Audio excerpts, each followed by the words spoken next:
جب مسجد نبوی بنی، جمعے کا حکم رب کائنات نے عطا فرمایا کہ جمعہ کے دن 2 خطبے پڑھے جائیں، تو میرے آقا علیہ السلام جمعے کے روز پہلے نماز کے بعد پھر نماز سے پہلے تبدیل ہو گئے خطبے، 2 خطبے دیا کرتے تھے، اور اس وقت آپ کھڑے ہو کے خطاب کیا کرتے تھے، لیکن آپ صلی اللہ تعالی علیہ وسلم اپنی بات کو لمبا کرتے تھے تاکہ نئے مسلمان ہونے والوں کو دین کا زیادہ سے زیادہ پیغام پہنچے۔ فَأَطَالَ الْقِيَامَ، کافی دیر کھڑے رہتے تھے اور خطبہ پڑھتے رہتے تھے۔ فَكَانَ يَشُقُّ عَلَيْهِ الْقِيَامُ، جب آپ صلی اللہ تعالی علیہ وسلم کے لیے خطبے کے دوران کھڑا ہونا مشکل ہونے لگا تو صحابہ کرام نے انتظام کیا۔ فَأُتِيَ بِجِذْعِ نَخْلَةٍ، ایک صحابی گیا اپنے باغ سے کھجور کاٹی، اس کے ٹکڑے کیے، اس کو سیدھا کیا، ایک تنا صاف ستھرا کر کے ستون کی طرح بنا کے آیا۔ فَغُفِرَ لَهُ وَأُقِيمَ إِلَى جَنبِهِ قِيَامًا لِلنَّبِيِّ صلی اللہ تعالی علیہ وسلم، مسجد نبوی میں اس کھجور کے ٹکڑے کو لے کے آیا اور زمین کھودی گئی، آدھا زمین کے اندر آدھا باہر کھڑا کیا گیا۔ حضور نبی اکرم صلی اللہ تعالی علیہ وسلم کے قد مبارک سے کچھ کم تھا، کس لیے کھڑا کیا گیا؟ جہاں آپ خطبہ دیتے تھے وہاں پر آپ اس کے اوپر ٹیک لگاتے تھے، کبھی پیٹھ لگا کے کھڑے ہوتے، کبھی بازو پر رکھ کے تھک جاتے تھے تو ایسا کیا کرتے تھے، سہارا آپ لگا لیتے تھے۔ کچھ دن ایسے گزرے، سرکار دو عالم علیہ السلام نے اس ستون کے ساتھ ٹیک لگانا شروع کیا، اور وہ ستون بے شک بے جان تھا، کھجور کا کاٹا ہوا ٹکڑا چیرا گیا، سیدھا کیا گیا، خشک کیا گیا، اب نہ وہ پھل دیتا تھا، نہ پھول دیتا تھا، نہ کھجوریں اگتی تھی، نہ بڑھتا تھا، نہ گھٹتا تھا، لیکن جو ہی سرکار کا جسم اس کو لگا، اس کو رب کائنات نے جان بھی عطا فرما دی، دل بھی عطا فرما دیا، اور حضور کی محبت بھی عطا فرما دی۔ میرے آقا علیہ السلام کے صحابی نے جب دیکھا کہ حضور ٹیک لگا کے کھڑے ہوتے ہیں، تھک جاتے ہوں گے، ضرورت پڑتی ہوگی بیٹھنے کی یا سہارا لگانے کی، پھر کھڑا ہونے کی، فَقَالَ لِمَنْ يَلِيهِ مِنَ النَّاسِ، اس کے ساتھ جو صحابی بیٹھے تھے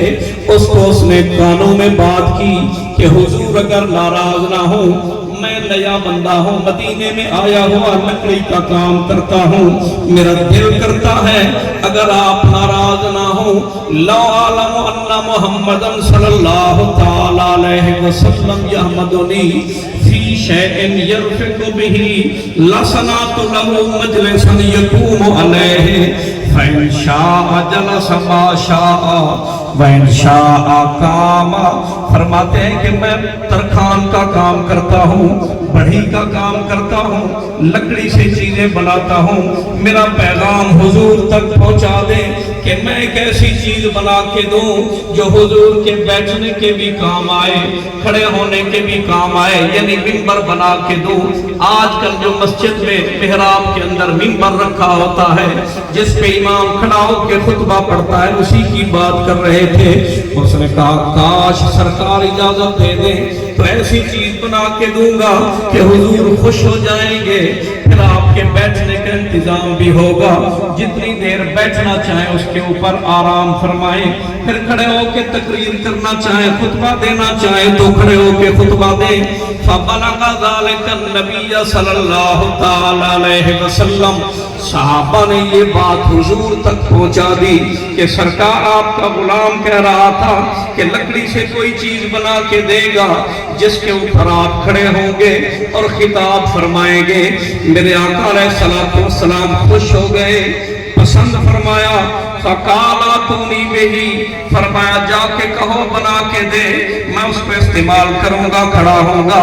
اس نے فوراً سے پیشتر کام شروع کر دیا، چند دنوں کے اندر خوبصورت منبر بنا کے لے آیا۔ جب حضور اکرم صلی اللہ تعالی علیہ وسلم کی بارگاہ میں لکڑی کا منبر پہنچا تو سرکار نے اپنی پسند کی ایک چیز اور اس میں شامل کروائی۔ امرا ان یصنع لہ ہذہ المراقی الثلاثہ، میرے آقا نے فرمایا یہ تو ایک کرسی کی طرح ہے، بس ایک جگہ بیٹھنے کی ہے، ایسا نہیں ہونا چاہیے، 3 اس کی سیڑھیاں ہوں، ایک سیڑھی پھر اس سے آگے سیڑھی پھر تیسری سیڑھی پھر چوتھی بیٹھنے کی جگہ، کیونکہ بندے تھوڑے ہو جائیں گے تو میں پہلی سیڑھی پہ کھڑا ہوں گا، سب دیکھیں گے، اگر زیادہ ہو جائیں تو دوسری سیڑھی پہ کھڑا ہوں گا، سب دیکھیں گے، اس سے بھی زیادہ ہجوم بن جائے مسجد کے اندر جمعے کے وقت میں تو سب سے اوپر کھڑا ہوں گا تاکہ سب کو زیارت بھی ہوتی رہے اور خطاب بھی ہوتا رہے۔ جب منبر مسجد نبوی میں رکھا گیا، جمعے کا دن آیا، میرے آقا علیہ الصلوۃ والسلام اس کھجور کے بے جان تنے سے دور ہو گئے اور منبر کے اوپر کھڑے ہو گئے۔ فلما فارق النبی الجزا وعمد الى هذه التي صنعت له، جو چیز بنائی گئی تھی میرے آقا اس کے اوپر کھڑے ہو گئے۔ منبر سے وہ ستون کچھ دور تھا، وہ کھجور کا بے جان حصہ دور تھا، لیکن جو ہی اس نے سرکار کو دیکھا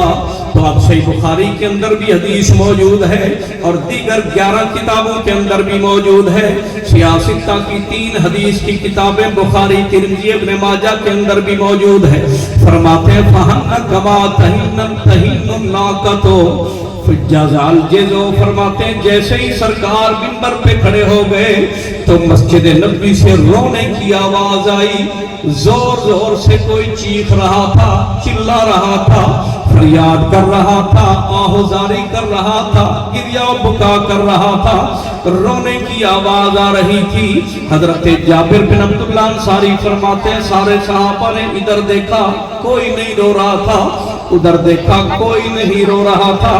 ایک ایک صحابی کے چہرے کو دیکھا، آنسو کسی کے نہیں نکل رہے تھے، رونے کی شکل کسی نے نہیں بنائی تھی، چلا کوئی نہیں رہا تھا۔ اب ہم حیران ہو گئے آواز رونے کی کہاں سے آ رہی ہے؟ جو ہی ہم نے دیکھا جزال جیزو، وہ جو کھجور کا بے جان تنا تھا، بے جان ٹکڑا، اس سے رونے کی آواز آ رہی تھی۔ اب رو کے جو کچھ وہ فریاد کر رہا تھا اس کو بیان کیا سلطان الکاملین نے، بلکہ پہلے سبحان اللہ۔ سنیے دوستو، میرے آقا علیہ الصلوۃ والسلام کا وہ عاشق بے جان کھجور کا خشک چیرا ہوا کاٹا ہوا ٹکڑا، زمین میں گاڑا ہوا ستون جب حضور کی جدائی میں رونے لگا، حین فارقہم نبی صلی اللہ تعالی علیہ وسلم، جب حضور جدا ہوئے تو رو رو کے جو کچھ کہہ رہا تھا اس کو بیان کیا سلطان الکاملین عارف کھڑی رومی کشمیر حضرت میاں محمد بخش قادری رحمت اللہ تعالی علیہ کھڑی شریف کے پنجابی زبان کے صوفی شاعر نے 2 شعروں میں بیان کیا۔ وہ فرماتے ہیں کہ رو کے کہہ رہا تھا کہ دور ہوئے نے وہ دلان دے جانی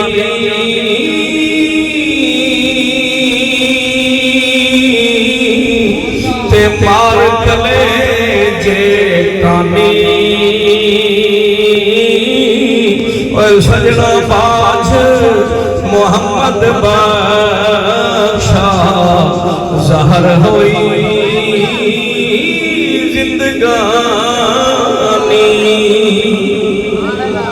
تے بچھڑ گئے نے دلاں دے محرم، تے کون روے ہن تھوڑا، اوے سب روگاں دا روگ محمد جس دا نام